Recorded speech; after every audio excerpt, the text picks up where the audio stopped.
The space between the rocks are a lot smaller to allow for better diffusion of water from the reservoir upwards. In those mediums, root mealies thrive.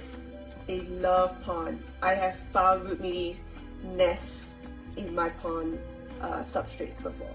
Does that mean you should stop growing things in pond? No. It just means when you have things in pond, you better keep an eye out for root mealies. And again, it doesn't mean I've never found root mealies in a lacquer pot before. I have. But they are usually very easy to spot because lacquer is brown and root mealies are bright white. Very easy to spot, very easy to catch, and they don't seem to enjoy infecting lacquer pots. Again, touch wood. However, my course of actions are going to be a lot more different when I find root mealies in an inorganic medium. So inorganic medium are things that you usually do semi-hydro with, like pond, lacquer, bonsai rocks basically in organic medium. In inorganic medium, if I find 1 or 2 root mealies, I will just take the whole thing out, shake it out, get rid of all of the infected medium, which is a lot easier than trying to take soil off of like roots without causing severe damage. It's very easy, you just shake and most of the medium is just gonna fall off of those roots, and then you rinse everything down, disinfect the whole pot, like soap, water, heat, everything, and then repot it back in, and I will then sprinkle a little bit of systemic pesticide into the pot, and usually the root mealies don't come back.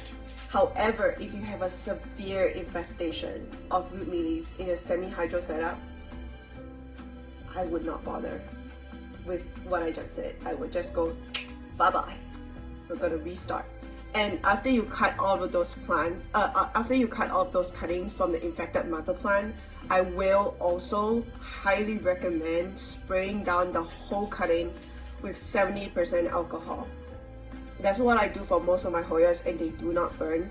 But when you do this process of spraying down those cuttings, make sure that they're not gonna get like direct light for the next 8 to 10 hours.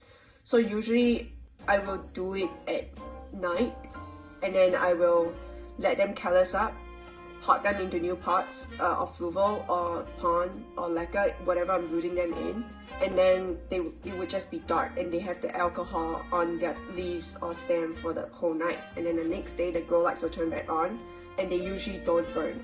So if you're going to be applying 70% alcohol to your cuttings, make sure you give them some time to dry out and don't apply direct sunlight over them because they will burn. So those are my tips for mealies. A regular mealy, actually